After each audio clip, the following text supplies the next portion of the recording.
সেটি ফুটে উঠলে তার মধ্যে পেঁয়াজ কুচিগুলি দিয়ে গোল্ডেন ব্রাউন পর্যন্ত ভেজে নিতে হবে। আপনারা যারা ফেসবুক থেকে দেখছেন তাদের চ্যানেলটি ফলো করে দেবার অনুরোধ রইল, যারা ইউটিউব থেকে দেখছেন তাদের সাবস্ক্রাইব করে দেওয়ার অনুরোধ রইল। এরপরে একে একে গাটি কচু এবং আলুটি দিয়ে ভেজে নিতে হবে।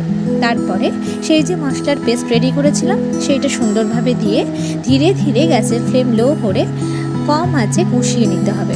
যত কম আঁচে বেশি সময় ধরে এটি কষাবেন, রান্নার স্বাদ কিন্তু ততই বাড়বে। এই পর্যায়ে আমি অল্প করে চিনি যোগ করছি। এবারে কিন্তু আমি রান্নাটার মধ্যে ধনেপাতা দিয়ে দিচ্ছি।